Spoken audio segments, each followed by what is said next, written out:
Grutle Kjelsson, it's a pleasure meeting you up here. Thank you, sir. Thank you, sir.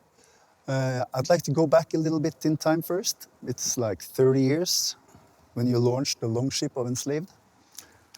Yeah, can you believe that? It sure doesn't feel like that. Well, we started at a very, very young age. So, But still, you're young at heart and you play your music in different directions.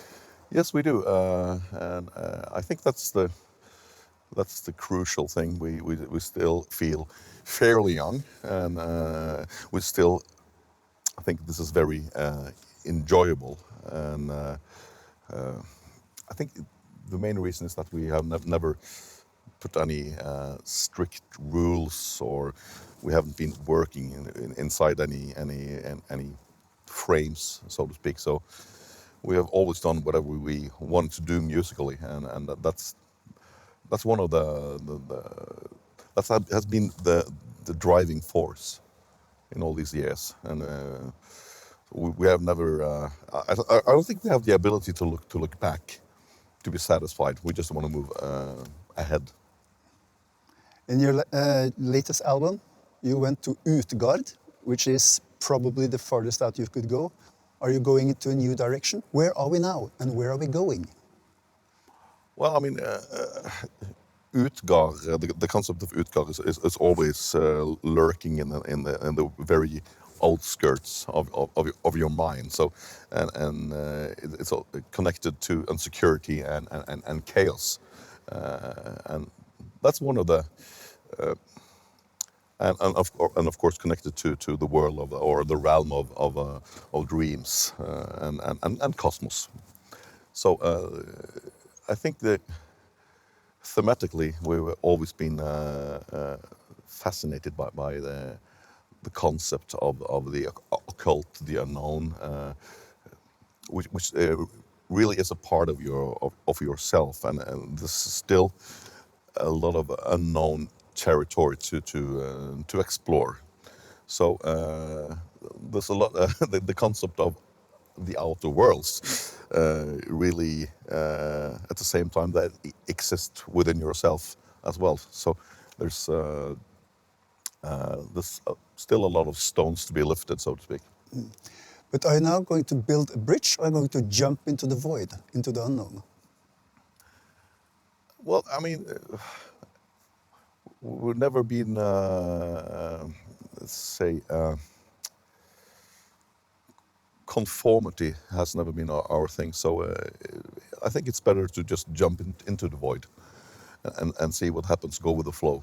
That has always been the the red line through our career. It's been like, fuck the consequences. Let's just do it. See what happens. I've heard that you've been demoing some stuff from the new album. Can we expect you to stretch out even further? Yes, I would say that. It's going to be, I think that the next album is going to be a bit more, let's say, a bit more out there, compared to Utgard, at least. Which Utgard was almost a straightforward rock and roll album to be, compared to other releases we had done. And yet you have, I mean, within Utgard, you also meshed a few styles. I mean, there's some robotic, you got some of the krautrock beats. Yeah, absolutely. There was a fair share of experimentation there as well, but I mean, it was shorter songs. On the next one, we are back to more soundscapes, longer songs. Shall we call it more into the space rock, progressive rock again? But yet still, it's going to be pretty harsh. It's still going to be aggressive hard rock. It won't be Tales from Topographic Oceans, Volume 4. Something like that, It's going to be our Topographic Oceans, I'm not sure about that, but it's not a bad album. I'm not saying. The interesting thing with Enslaved is like, we don't know the direction before we are like towards the end of a recording. I mean, over the years, that we are music collectors. We are trying to, individually, every single one of us is like, we like to explore. So there's a lot of inspiration stored, like in our hard disks, So during the process of making an album, there's so much different inspirations emerging on the surface that we always ends up sounding like something completely different than the initial demo recordings. I mean, you can't even you can almost not hear that it's the same song. It changes a great deal. But we could say that you and Ivar, you provide the framework. You have the drawing. It's more like a general map, and then you have the ornamentation from the others. Has it changed within the new members? Well, I mean, the dynamics in Enslaved has obviously changed because we have some new personnel, and we nowadays we work differently as a unity, and of course the new members, Eva and Håkon, has a really strong signature on what they're doing. So, and they have a lot of input, which is very different from Herman and Kato. Well, they also had their signature thing and input, but I mean they were different musicians, they had different personalities, different fingerprints. Exactly. So, and of course, their fingerprints has really contributed, coloring the ornaments, as you mentioned, they contributed strongly to that, and of course that I also mentioned that it changes the whole dynamics of Enslaved, and when you have like new members that are really into it, it really pushes me and Ivar and Arve as well. So you can say that we are sort of having a revival or almost a rebirth when the new members came in, and suddenly you just think differently about music. You get a lot more input, and yeah, it's been really interesting. Recording and making Utgård was one of the highlights of our career, I would say. The chemistry within the band was really good. So on this next one, we're going to take that whole experience to the next level. Do you feel that changing the members also made Ivar you rise to a challenge to do something different? Yeah, I would say that unconsciously at least, because I mean, when you have change, personal changes always trigger you, the old members in one way or another, and when you bring in such talented musicians as Håkon and Ivar, you also put a challenge upon yourself, and you feel that you also have to deliver. I mean, just it really drags you out of the comfort zone, which is really healthy for a band that has existed for 30 years. That's not just healthy, that's crucial. I mean, you have to be inspired, energetic. So, yeah. No you don't get complacency. No. No. What would be the motto for your new album? The motto for the new album? If you have one, or if you could dream up one. Onwards to the macrocosmos. Or something. Or just onwards. Onwards. Onwards. Good. Yeah. How would you describe the journey you've been on? Has it been a ladder or has it been a circular motion slowly going upwards? Or like an ever downward spiral. It's hard to distinguish sometimes. I like to think of it as the ladder, upwards and onwards. But I mean, it's difficult to go. It's difficult to have a persistent climb up the ladder, and sometimes it might not be the best thing to do either. I mean, maybe you have to go a little in circles. It can be necessary. It can be necessary to go a little inwards, too. Of course, it's not always. How shall I say? Extrovert.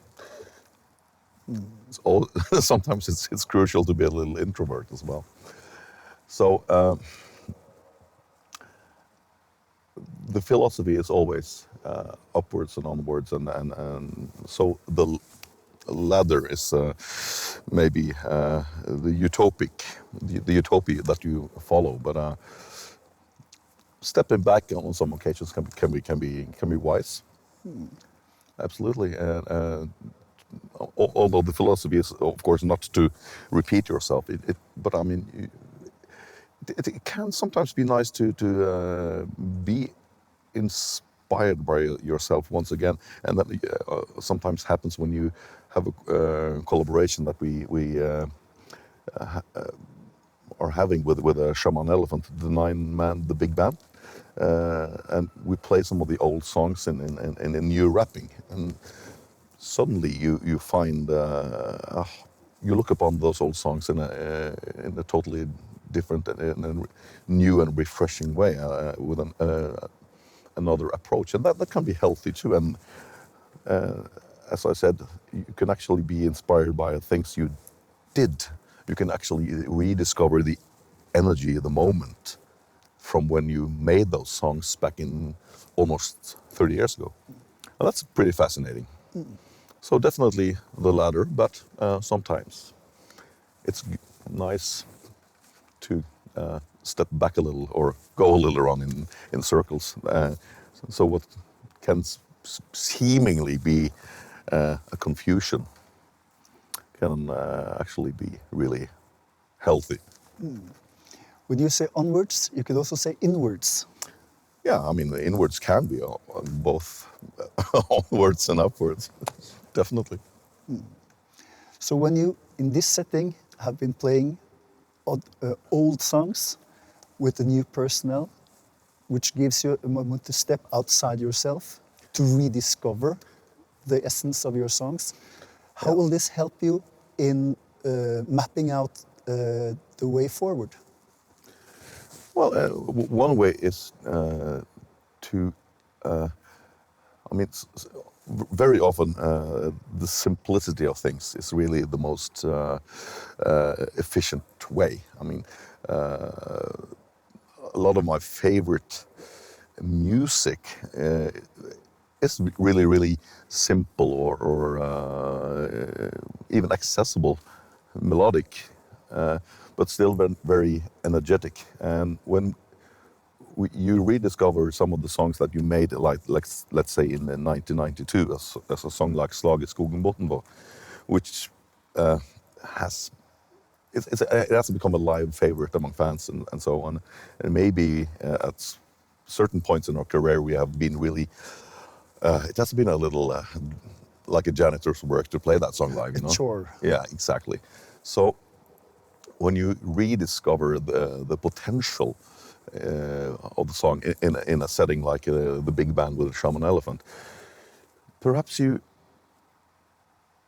realize that you know the simple framework of that song is really it's working really well. I mean, it's a solid, good song, and perhaps that was one of the songs that the guys from Shaman found most interesting. And it's by far the most primitive song in the set, but it's still something there, something you can build on, something you can take further. And